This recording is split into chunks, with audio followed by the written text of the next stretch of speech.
Hello mga my loves! Welcome to KL's Crib! Super atching ako dito, Mr. B. Talaga, maalikabok? Yes! Nung di ba Sorry pumunta din kami dito nung nakaraan, nag-atching-atching.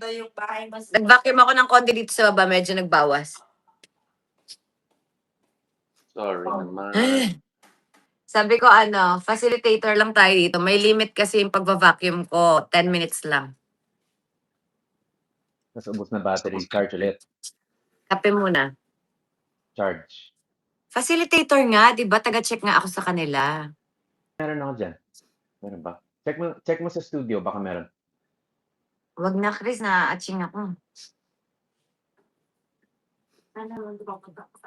Dala kayong vacuum namin, oh. Go Rainbow. Go Rainbow. Go Rainbow. Ano po kami, sir, ha? Per square meter. Gaano po kalaki tong condo nyo, sir? 120. 120 square meter po ito? Up and down na po yun, sir.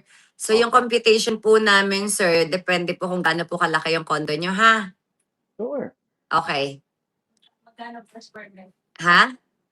Hindi ko pa alam eh. I-check ko pa sa office. Discount ha? Discount? Pwede naman. Pinoy ka naman, di ba? Pilipino ako. Baka meron tayong Filipino discount. Sige, sir. Iakyat ko po sa office. Sige. Wala. Business is business. Di ba, guys? Siyempre, ang mahal ng Rainbow Vacuum, ha? Almost 200,000 yan. Alam nyo naman, siyempre, per square meter ang bayad ng mga cleaning ng house. Depende pa yan.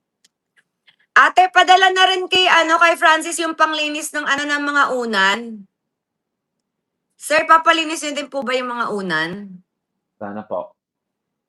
Madadala ba niya, te?